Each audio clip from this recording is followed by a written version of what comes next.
You're listening to The Foundation of Wellness, a refreshing take on diet and lifestyle, with Jessica Dogert, a registered dietitian nutritionist, and Marisa Moon, a primal health coach. Hey you guys, my name's Jessica. I'm a registered dietitian nutritionist, and you can find me at jessicadogert.com. What's up? It's me, Marisa Moon. You can learn more about what I'm up to at marisamoon.com and mylongevitykitchen.com. If you listened to our last episode, you're probably dying to know how I suggest you make bone broth. You'll find so many recipes online, and they're all like slightly different or even dramatically different in so many ways that it just makes it more confusing. Today, I'm going to attempt to simplify this process while also giving you so many different options to make it right for you. Marisa, I have to admit that I've actually never made bone broth from scratch before. I mean, I am one of those people that, always purchase it from High Vibe, the really cool juice bar that I work at, or the grocery store. I'm a huge fan of the freezer section and Bonafide, and, I'll just cook it over the stovetop, and that's just the way it is. So I'm very excited about this week's episode because I just feel like I'm just ready to soak in all the knowledge about how to make it. I mean, you say that it's really simple to make, so I'm really excited to hear what you have to say. It's true. I hope everybody walks away from here ready to take this on. When it gets colder outside, I like to just have it all the time. I went through a lot when I was healing my GI tract many years before I became a health coach, and bone broth was a big part of my life for that reason. And that's when my husband and I both got hooked. He was just like, when are you making more broth? When are you making more broth? I'm telling you guys, it's the answer to so many things. Now, the goal with real bone broth, how it differs from other broths, the goal is that you want a gelatinous product, a solid gel. When you put it in your fridge, like when you turn the container over with no lid, it doesn't spill out because it's a blob of gelatinous greatness. Now, the second best version would be if it's like a soft jello, like you can see it jiggling, but it still would like fall out if you turned it upside down. And then if your broth doesn't really thicken at all, like it's almost like a gravy when you go to scoop it, it's still going to have lots of nutrients, but just not nearly as many as a really gelatinous broth. Okay, so the more jelly it is, yes, the more nutrient dense it is. Correct. Cool. But I think the question on my end is, how the heck do you even get it to gel? Yeah, that's a good question. That is something you should be determined to do when you're making bone broth at home. It's the water to bones ratio that's really determining how it's going to gel. There's a few other things like the different types of bones that you're getting. If you're only using marrow bones, for instance, those long, narrow, clean bones, then you're not going to get a broth that gels. You need knuckles and like joints, you can tell, which are commonly sold as bones to make bone broth today. But the ratio of those bones with the connective tissue to water are what is going to make sure it gels. You got to fill that pot up with bones. A lot of bones. Yes. That's actually really cool. Okay, so I think we should really quickly chat about the order of this episode so that our listeners are aware of what's going to happen. So first, Marisa, you're going to teach us how to acquire the bones. And then we'll just talk about the different cooking methods. And then we'll talk about steps on how to actually make bone broth from scratch. Word. So first up, how do you get the bones? Well, there's so many different ways you can acquire bones. What I did when I was first starting out, because I didn't know where to go, and I didn't even know if I was going to enjoy this, I just got them at my local Whole Foods market. I was really excited to find them in the freezer section. They were on the bottom, frozen in these little trays. And there's step 1, which is the animal welfare rating system. And it's kind of like, good because they're antibiotic free and hormone free and they're humanely raised, but they're still indoors. They're just living an enhanced life compared to like feedlot animals. So that's a good place to start. But it's easy when you start using leftover bones. For instance, do you ever buy rotisserie chicken? Just bought one 2 days ago. Boom. So what you do is you take all the meat off and just save the carcass and any of the meat that's kind of dried onto there. Sometimes you get a rotisserie chicken and like you don't even want to eat the legs because like the meat's all hard. Dry. Yeah, right. So you can leave all that in there and just take all the meat that you want to eat and then freeze it, put it in a freezer bag and freeze it if you're not going to use it right away, or just start making chicken soup right now. Bone broth can be used leftover cuts, leftover bones, like if you have lamb chops or you have like a T-bone, you can save those bones and freeze them. Once they start accumulating, you'll have enough to make a pot of bone broth. Now, another way to do it is to ask the butcher. Any local butcher, I would call in advance. Don't just go there because they get certain days that they have deliveries, or they might special order something for you if you want to make sure that it's grass-fed or pasture-raised. That's an easy way to do it, and you could talk to them, say, I heard that I'm supposed to have different joints and knuckles and connective tissue to make a richer broth. He'll know what you're talking about. Just ask the butcher. Now, you can also buy them online. That's how I do it now. Without question, my favorite way to do it is I order online from farms that I know are grass-fed, pasture-raised, doing things right. I use sevensons.net. Seven Sons is a family of farms and a collective that sources all different Midwestern pasture-raised, non-GMO, real deal meats. And I love it. And if you're not in the Midwest, you can also order from US Wellness Meats. That's grasslandbeef.com, I believe. And you can literally just like click and drag add things to your cart, including bones. They have meaty soup bones, just random bones, marrow bones. They even got chicken feet. That's right. Wow. It's kind of scary, but chicken feet is one of the best ways to get flavor and to get your broth gelatinous. And they're cheap. I usually buy them. They're in 10 packs, frozen chicken feet. They are ugly as heck and it will freak you out. I don't doubt it. In fact, I wouldn't even touch them when I first started using chicken feet. But I would follow all these bloggers and all these leaders that were telling me how you got to add that in there because you need that cartilage. And I thought, I got to just try it because I saw it on Seven Sons and I was like, okay, they're cheap. I'm just going to do it. And I didn't even want to touch it. So I used tongs. Honestly, I think that's a huge reason why I personally haven't made bone broth from scratch on my own, and I bet that's why a lot of listeners of ours probably haven't either, just because that just grosses me out. Yeah, I know. It's true. But you get so desensitized to it, you just need to try it a couple of times. Yeah. If you are determined to make homemade bone broth, maybe you don't start with chicken feet anytime soon. You're like me. I waited probably 2 years before I was using chicken feet. And I was like putting gloves on to even handle the bones. I was grossed out. So I get it, you guys. But now it's just like, forget about it. It's natural. Humans have always used these different parts of the animal to make something really nutritious, and so nothing goes to waste. But the farmer's market is one more place you can acquire your bones. I'm sure many of you are already shopping at farmer's markets, so anyone you see selling meat, ask them if they're selling bones to make bone broth. You just want to make sure, if it's not organic, that they're using natural farming practices, because you don't really want contaminated soil and all sorts of fertilizers and chemicals going into your chicken feed, for instance, because that stuff will get stored in their skin tissues, in the fats. It's better to have a clean source. And the price, you guys, for acquiring bones is really cheap. You don't want to go for the cheapest thing ever, because then you're probably getting something that's contaminated. You want to source it from one of these places I've told you, and it should range in price from like $2.50 a pound to $4.50 a pound, and that's cheap. Maybe this is right now going to seem like an extra expense because you weren't making bone broth before, but wait until you drink your finished product and you make soup for your family like that instead of that bouillon junk. Your family's going to be like, when are you making soup again? It is pretty cheap, because you're probably going to explain how, we get a lot out of those bones for just $2.50 to $4.50. But I really like how you said that, we could purchase the bones at the farmer's market. How cool is that, to just go up to a farmer and be like, wow, not only are you selling me your meat, but you're selling me the bones. It's like, I know exactly where these are coming from, if it's high quality or not. I think that's just so cool how we know exactly where our food comes from nowadays.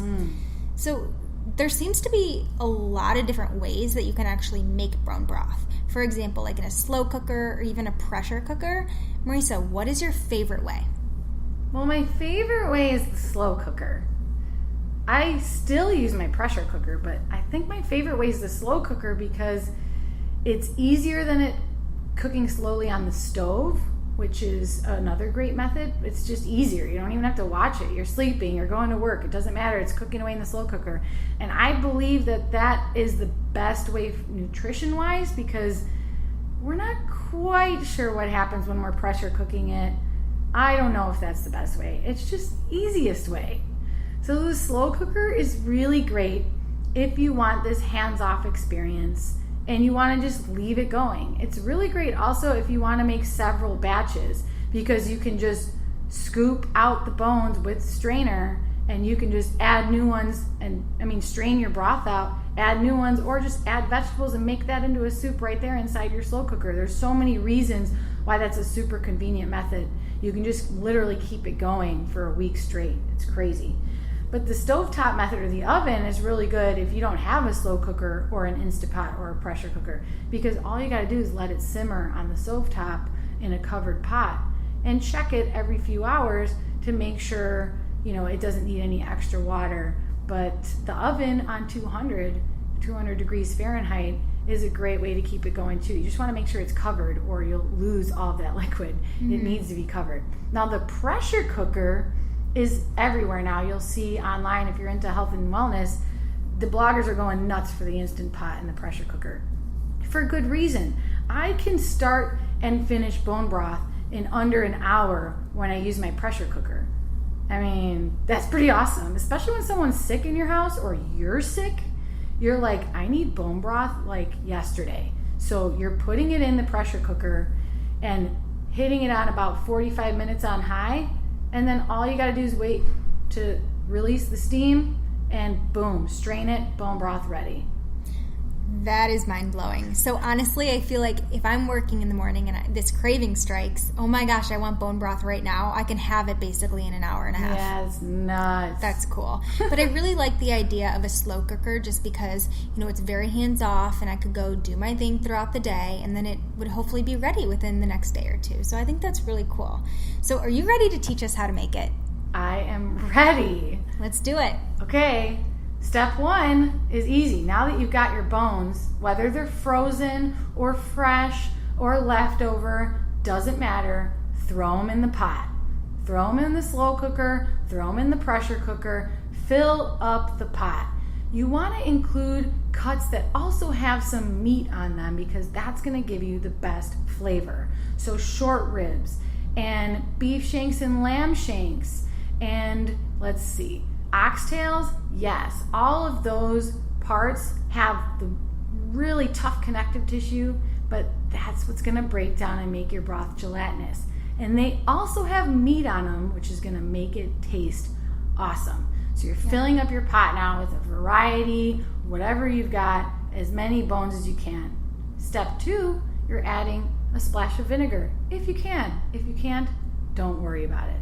But the acid helps draw more of the minerals out from the bones because the bones just like the water being a pH that helps them relax a little bit. That's what the vinegar does. Doesn't matter what kind of vinegar, it's just not balsamic, okay? You don't want a vinegar that has any additives or flavorings to it. So we're going for apple cider vinegar, coconut vinegar, white wine vinegar, red wine vinegar, about 1 to 4 tablespoons for every 6 quarts to 8 quarts of water. So vinegar is important because you draw out more of the nutrients from the bones, right? Yes. So it just happens to be changing the pH enough to where the bones start kind of releasing some of those minerals that we really want in the bone broth. What about salt? I like salty soup. I know. You're definitely going to add salt after you make the bone broth because salt is alkaline. So it's on a different side of the pH scale. You're adding minerals to the broth is going to stop the minerals from being withdrawn from the bones. So save the salt for later. We're going to choose vinegar here. Or not. I've made it plenty of times without vinegar because I was in a freaking hurry and I didn't want to think about it. So listeners, don't add salt yet. Yes, there we go. So step 3 is to fill it up with water. Yeah, I don't know if you realize that, but we did not add water yet. It was just bones and vinegar because even just adding the vinegar directly over the bones really helps to boost that process. Now you're adding water that's definitely purified. It's got to be cold or room temperature, not hot water. Purified water. This is going to be just enough water to cover the bones by about a ½ inch to an inch. The more you add water in comparison to bones, the less your broth is going to gel. You want it to be the most filling and nutrient-dense, richest bone broth, which is why you want more bones to water ratio. Got it? Got it. Okay, so the next step is optional. If you want it to taste like broth, like soup, you're going to add in some vegetables of some kind and herbs. You don't have to. I've done it plenty of times without adding these. But listen to how easy this is. You can add frozen veggies. You can add scraps, like the ends of your onions that you just freeze when you're one day cooking something else. You freeze it for later in a bag that you label broth. And you have tops of carrots, tops of celery, or limp, little like wiggly celery sticks that you might normally throw in the garbage. You're freezing them now, and you're using them to make broth. So I like to always put onion in there. I'll just literally chop the onion in half. Sometimes I'll chop it in quarters. And leave the skins on even, I've done. They do that in the restaurant business. It's not a big deal. You just leave them on. Add a bay leaf and some dried thyme and peppercorns. Probably like 5-10 peppercorns. Those are my go-tos. And if I have carrot and celery and garlic, those are usually going in. Like 1-2 celery sticks, 1 or 2 carrots if they're smaller. I've put too many carrots in one time and it makes your broth sweet. So just keep that in mind. But these are like the basics of building a good broth that tastes pretty awesome. I'm obsessed with adding carrots to the soup just because, the carrots kind of like just grab onto that liquid. They do. And when you actually bite into that carrot, oh my gosh, it's so good because you have all that flavor from the broth. It's just so good. Yeah. When you cook bone broth with these veggies, because you're cooking the bones for so long, they kind of, like the vegetables just become like a little soggy nothingness. They have no flavor. And so you're not going to get the same experience you get from making soup, Jess. Oh. It would just be kind of like bland. Some people blend it in with the soup because then you're not wasting anything, but it doesn't really have flavor. So you can do something like add the veggies in later. If you're slow cooking, that's really easy to do. Mm-hmm. You know you're going to wrap up your broth in about an hour. It's been going for 12 hours already. Then you would just add your veggies in for the last hour or two. That's one way to do it. But I just add them in the beginning. I don't like to think about all that stuff. It's just too many variables. I'm like, throw them in. If we feel like eating them, we'll eat them. Otherwise, I give them to the dogs. Nothing goes to waste. Love that. Okay, the dogs benefit too. Yeah, for sure. They love them. Oh, I'm sure. Next, we are deciding, are you slow cooking it? Then just set your slow cooker on low for 12 hours to 24 hours. I would probably go 24 hours if it's beef bones, because you'll see when you start buying bones, the beef bones are pretty huge, way bigger than the bones you're getting on a rotisserie chicken.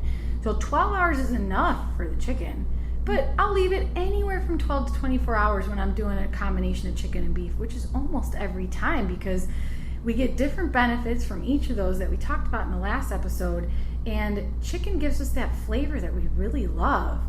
And combining them just makes it easier to acquire more bones enough to make a big pot of gelatinous broth. If you're pressure cooking, you're setting your pressure cooker on high for 45 minutes for beef bones, 30 minutes for chicken, or just 45 minutes for both. And if you're making it on the stovetop, that's a good way to go the first time you make it, to be honest with you, because you can keep an eye on it, and you'll see in the first hour that you start bringing the water up to a simmer, which is like a few bubbles but not boiling. When you bring the water up to a simmer, you're going to see this foamy stuff rising to the top of the liquid. That's sometimes called the scum. Sometimes it's called the foam. It's impurities that are coming out of the tissues and the bones that are to be discarded. Otherwise, it'll actually settle to the bottom of your broth when you refrigerate it. You can remove it that way too. There's so many ways to deal with it. We'll get more into that later. But right now, you're either setting your slow cooker on low and leaving it, you're setting your pressure cooker on high for 45 minutes and leaving it, or you're just keeping an eye on the stovetop until that water gets to a simmer so you can skim off all this crap on the top. So you said for first timers, the best thing to do is probably stovetop? Yeah, I mean, you could do it in the slow cooker, but not when you're immediately going to bed. I would put the slow cooker on high. If it's your first time making broth, okay? I would put the slow cooker on high. And then about 2 hours later, I would come check it out. It should be already to temperature by then. And you should be able to see a bunch of the scum, like foamy stuff on top. And you can just take a slotted spoon and just scrape that right off the top. You can even use a regular spoon. It's easy to just discard that. Right. And it's good for you to have that experience because the cleaner your bones and your chickens are, the less scum there's going to be. So you're buying that commodity stuff, the cheapest price you can find, there's going to be more of that gunk for you to take off. And you can taste it in the final product. If you pressure cook it, it doesn't taste as good as it does if you use this method because you can skim off all of that junk. Good to know that quality matters, and you'll just get less scum when you purchase good bones. Yeah, I've done it every possible way, you guys. I have been in a hurry and said I can't possibly worry about all these different things, and I've just left it in there, and I can taste the difference. My husband says he can't, but I don't know how he can't. He can't even taste when, like, our almonds go bad and they're, like, rancid. I don't know why. I'm sensitive to those kinds of things. So it's up to you. Do you want to stress about all these, like, variables? I'm telling you that you can get away without it, but one of the basics is that you want quality meat, chickens, or bones, okay? Okay. So the next step after it's cooked is you might want to skim the fat off the top if you're going to use it right away. If you had chicken skin in there or all those knuckles and connective joints or oxtails and fattier cuts, there's going to be a lot of grease on top. All the fat rises to the top of the water. So if you want to use it right away and you try drinking it like that, it just tastes like a grease bomb. So you got to remove it. What they do in the culinary world, they just take a flat spoon, like the larger the better usually, and you literally just skim it right off of the top. And it's, you know, it takes a few minutes, but it's easy to do. And then if you're going to drink it right away, pop it in the blender because it blends all of that fat with the liquid, and it's so good that way. That sounds so I highly awesome. recommend that. But what I do most of the time, I don't need it like right in that moment. I refrigerate it. I would strain the broth through a mesh strainer. You can buy mesh strainers anywhere, even like Jewel. Doesn't even matter what store you're talking about. They sell them everywhere. So you would strain it through something that's like got a finer mesh, you know, finer than a colander. That's what I'm saying. And you strain out all the bones and the bits and the peppercorns and all that junk, and all you have is the liquid. And then I would put it in the fridge because all the fat is going to harden all across the top and separate from the broth. And you can literally just pop the top off like a cap. All that fat's going to come off in one nice piece. Especially the more fat there is, the easier that piece comes off. And you can save it. If you have grass-fed organic cows, pasture-raised organic chickens, save that stuff and you can cook with it. That's what I was going to ask. Do you just throw away all that precious fat, or like Sometimes you said, I do. Use it? Yeah. Yeah, if it's not the cleanest batch, if I didn't skim the scum, if I, you know, saved these bones a couple of times, I'm probably not going to use the fat. But when I buy them from Seven Sons and I know like it's peak season, these cows have had grass all year round, and I, you know, want to have different nutrients in my diet. So I use butter, I use olive oil, I use coconut oil, I use the fat from making bone broth, I use bacon fat because they all have different nutrients. So I will save some. I just don't, I'm not going to use that as my only cooking fat. Do you know what I'm saying? Right. Yeah. But it's perfect when you're making burgers or something. You just throw some of that beef fat in the pan because in nature they exist together, the muscles and the fat. So it makes sense to use the beef fat to cook the beef burger. You know? Smart. Yeah. So where were we? You're straining your broth. You're refrigerating it to get the fat off. And you have to decide, do you want to save those bones so you can make another batch? That's right, you can save the bones and make another batch. It's another reason why making homemade bone broth is so much cheaper. Because so much cheaper. It's crazy. Yeah. Those beef bones you can easily use 3 times. And when you use the joints that I'm telling you about, the ones that have like this white, fatty, like connective tissue on them, you're going to notice that might fall off the bone, but it's actually in the strainer after you strain it. And I will take those like gelatinous blobs out of the strainer and put it back in the pot with the bones to start a new one, because what we're doing is we're breaking down that connective tissue even further. So I'll use them again. I like that. You know, I would just instantly think to throw them away. You know, oh, I soaked them and used them, so they just might be useless. Yeah. But I love the fact that you can actually reuse it again and again. Makes it so worthwhile. Yeah, and you can see in the second batch it's still gelatinous. It's still wiggly and jello-like. So good thing you didn't throw them away. And nice. It's easy to do because you can just freeze them and save them for next time. I just let them cool before I put them in a plastic bag, and then put them in a plastic freezer bag, and then I can use them for the next batch. But ideally, you would just start another batch right then. Just keep it going. Nice. Yeah. Okay, so it seems pretty easy to make, to be honest, but that was a lot of information. Yeah. So do you think you could give me a really quick recap? Yeah, by the way, at the end, after you strain it, that's when you would probably want to add salt. Oh, smart. Yeah. It's still hot at that point, and the salt's going to dissolve easily. It'll be easier to gauge if you put the right amount of salt or not. I use sea salt every time. I don't use the coarse stuff because the coarse stuff is more likely that you're going to accidentally over-salt it. Because you think you taste it, you put the salt in, you taste it, and you can't quite taste it yet. Little did you know there's still granules that are not dissolved, and then boom, it's too salty. And that's the worst. I mean, the last thing that you want is to have it too salty that you can't even drink it. So recap, you said? Let's do it. Yes. You fill the pot with bones, add a splash of vinegar, and then you're adding your water, which is always purified. And then you're adding your veggies, maybe bay leaf and herbs, peppercorns if you want. Otherwise, no problem. It'll still make a great broth. Then you're slow cooking it or pressure cooking it, stovetop or oven even at 200 degrees Fahrenheit for 12 to 24 hours. Pressure cooker's about 45 minutes. Then you're deciding, do I want to skim the fat off the top because we're going to consume it now? Or do I want to just strain it, get all these chunks of meat and bones and everything out of there and refrigerate it so the fat's easy to remove? And that's where I would be adding the salt to my strained broth. How'd that sound?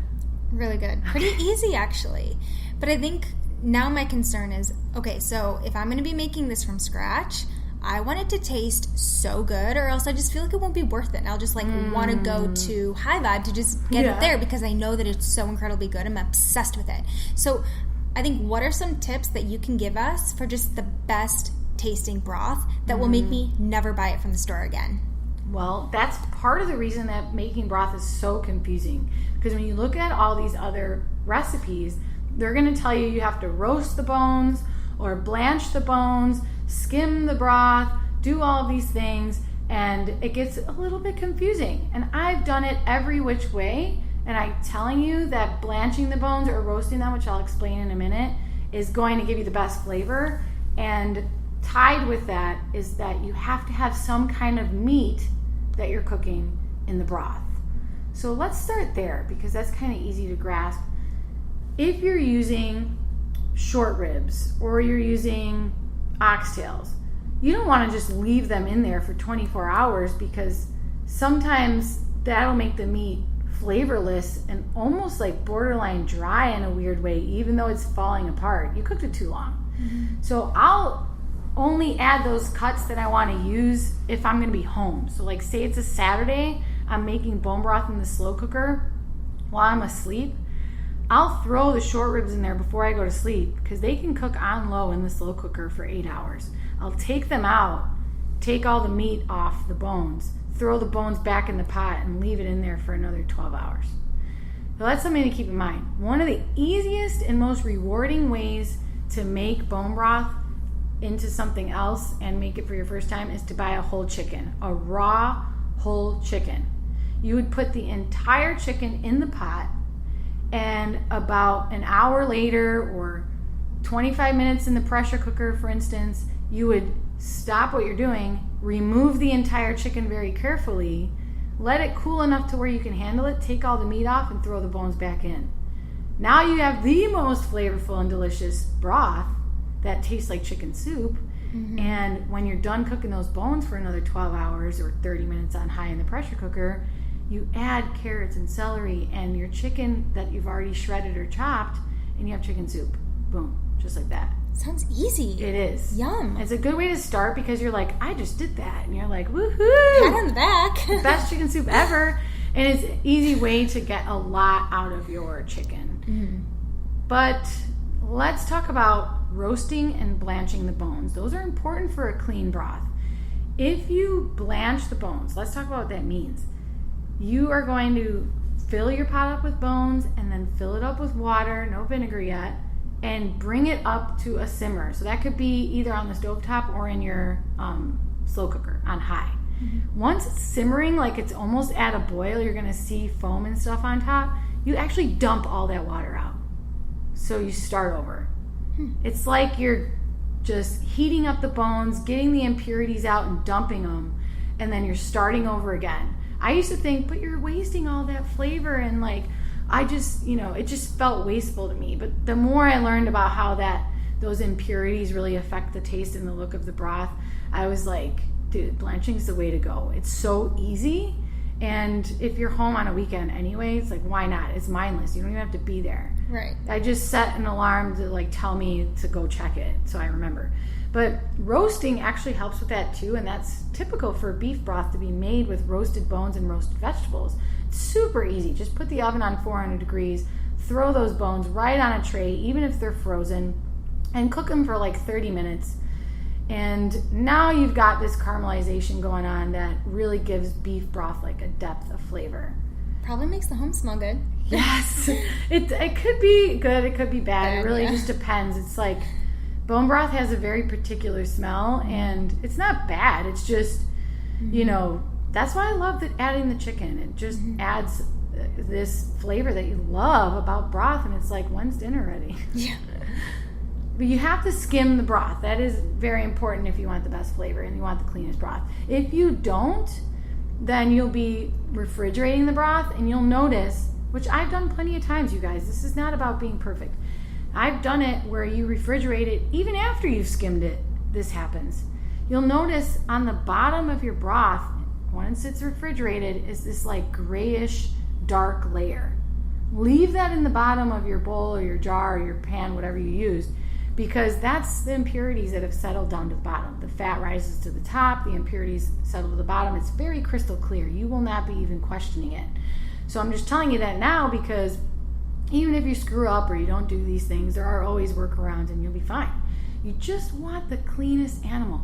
The cleaner the animal is, the less scum and impurities you have. I'd say if you didn't have an organic and pasture-raised or non-GMO chicken, or know where it was actually from, I wouldn't even leave the skin on, because that's going to be trapping in a lot of those impurities. And you don't even want to save the fat from your broth if the animal lived a toxic life, because the toxins are stored in the fat. So you want to get the best you can. That might be getting Amish, that's affordable, but we know that they have natural farming practices and they're not loading up their animals with hormones and antibiotics. And, they let them graze on pasture like they're supposed to be. And you can't get a lot of those fat-soluble vitamins like K2 and vitamin D and vitamin A from anywhere else in our diet except from these animal fats. So I don't want you to stay away from them. I want you to source ones thoughtfully and pay a little bit extra, because we are so privileged to have meat and bone broth in our diet today. I'm all about purchasing the highest quality bones, but I think my question to you would be, would you even recommend making a broth if you can't get high quality bones?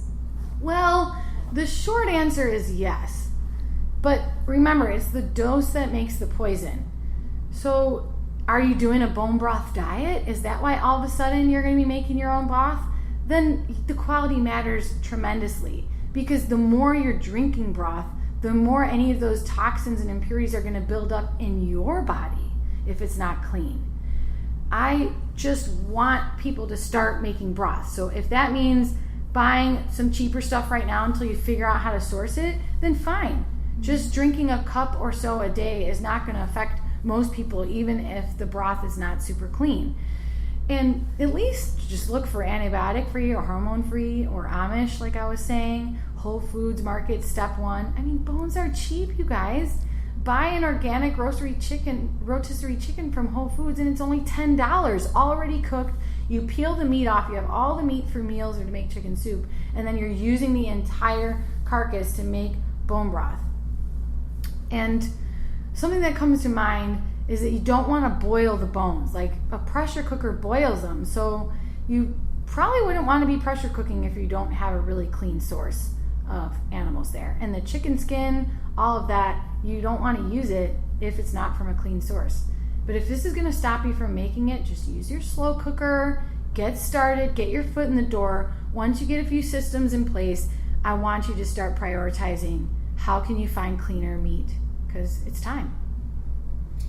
I think a lot of people would want to know if making bone broth is an expensive habit. I think in this wellness world, we tell everyone, do this, do this, do this, and they're like overwhelmed by, oh my gosh, if I do all of these really cool, trendy things, like, am I going to have any money? I know, it's so true. But this is definitely one of the cheapest, most humble things that we can all do.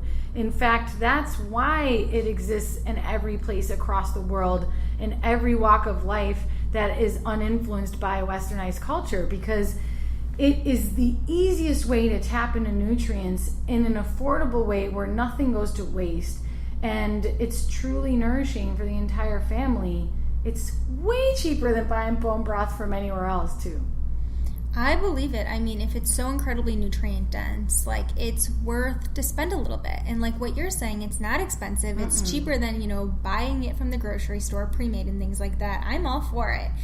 I think I kind of want to end here, like, with any more tips that you want to give to the listeners before we kind of move on to how exactly we can enjoy bone broth. Well, once you've decided you're going to make it, you better stock up on some frozen bones. Stock up on scraps when you're cooking of vegetables, or buy frozen onions, buy a bag of carrots and throw the bag in the freezer. Anything you got to do to just make it so the ingredients are there for you whenever you need them. Because when somebody gets sick, I want you making broth from scratch. The chicken soups that we buy from the grocery store are usually garbage. They're made with all this imitation chicken flavor stuff, and you will not get the benefits from those instant ramen noodle things or any bouillons, okay? It's time to stock up your freezer so you can make it anytime. And when you're straining broth, by the way, I forgot to tell you guys, that's a little awkward at first. You're like, okay, I have this big pot of broth, and now I'm supposed to strain it. What do I strain it to? Another pot? And then you have to transfer it somehow to something that goes in your fridge. It's kind of confusing. So what I love to do is I use that mesh strainer on top of a little Pyrex pitcher, I guess, a large Pyrex measuring cup that has the spout on it. And it's glass, okay? I put the strainer right on top of that, and I just hold with 2 oven mitts the pot with both hands, and I pour it through the mesh strainer so it's going inside that Pyrex cup, and then the Pyrex cup has a spout on it, so you can easily fill up wide mouth mason jars or storage containers, your travel mug for your coffee. That's the easiest way to do it. And I think what I remember from what you said, just so our listeners know, whatever you pour out into that strainer, like all that jelly stuff, make sure you reuse that too. Yeah. Don't throw that away. I thought that was a really good tip of yours. Yeah, I'll just let it cool and then throw it in a bag with the bones so I can reuse them again. Yeah. Cool. Okay, so let's talk about how to enjoy bone broth. Personally, I'm a huge fan of just drinking it straight up. Whenever I get it from High Vibe, I'll just pour it personally into my own thermos, and I'll take it with me on a morning commute. And I also like to hack it, so to speak. I'll always add things like oil of oregano drops for an immune boost. I'll even add brain octane MCT oil for a brain boost. Yeah, you blend that, right? Because it helps it get emulsified. You don't want to just pour it in there. No, and I think like you said, when you blend that bone broth, it really does taste so much more delicious because, the fat's no longer just immersed at the top. It's blended all together. Even your spices, if you're adding that stuff that you're talking about, all of a sudden it's tastes like some gourmet soup, and just because you blended it. So good. Yeah, I'll even get really fancy. I'll add things like turmeric and even a little bit of black pepper extract to just increase the bioavailability of turmeric by, over 2,000%. So I think that's just a really simple way to do so. Pour it in a thermos, take it on your morning commute. There's so many things you can add to flavor broth that we didn't really talk about, but ginger, turmeric, cayenne, lime, lemon, hot sauce. I love putting that in there. Yum. It's really good. Basil and cilantro, or even a piece of kale, and you just blend it, and it's like you have an instant soup. Pretty cool. That's a smart idea. What about making grains? I mean, you can also use it to make grains. So when you're cooking your favorite ancient grain like quinoa, all you do is use bone broth instead of water. Yeah. I think that's really simple too. And cooking vegetables, like I like to cook my Swiss chard, my spinach and carrots and anything. I'll cook in just a little bit of broth, so it's almost like you're steaming them. And then that broth has all the flavor nutrients from the veggies. And then you can use that later to make a soup, or because sometimes when you cook those veggies, then the broth only tastes like those veggies. But you want your soup to taste like chicken soup. So one of my tricks is you only use a little bit of broth to cook the veggies, and then you add the rest of the broth, because then the chicken flavor starts to dominate and you get what you're looking for. Smart. There's so many ways you can use it, but yeah. Rice is like one of the go-tos that we do in my house too. And then, of course, you can just make soup with it. I think that's, the tried and true way to use bone broth. And ideally, you want to start from scratch, like what Maurice is talking about, and use your bones and, add the chicken back in there, add all the veggies, just make your own chicken soup, like you said, for your family when you're sick. Yeah, and I'll freeze the broth, by the way, you guys. It's not as easy to do with the mason jars, but this is the trick. If you get wide mouth mason jars, especially the quart size ones, and they have like that little widest part before the neck, it gets comes to the widest part, that's where you want to fill up the broth to. You want to leave those 2 inches on the top.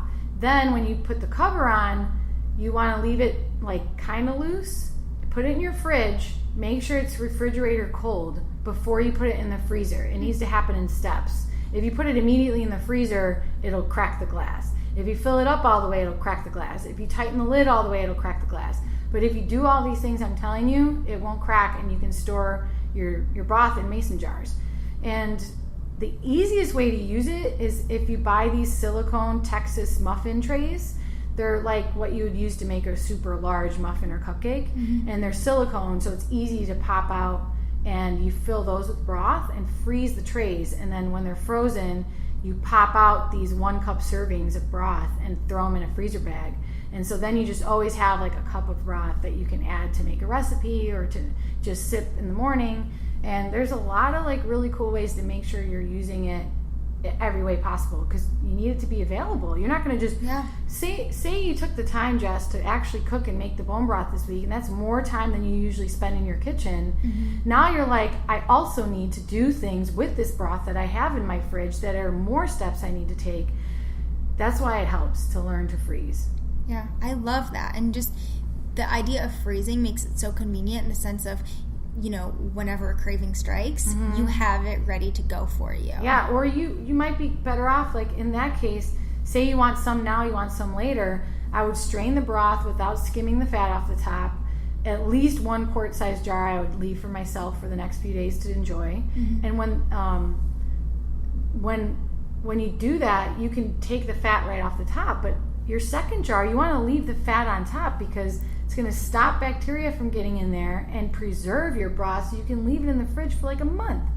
Whoa. Yeah, you want at least awesome. an inch of fat on top, which helps when you have a jar versus a big bowl, because if you left it in the pot or in the bowl, there's way more surface area and your layer of fat's going to be thin. But if you put it in a jar, the layer of fat gets a lot thicker.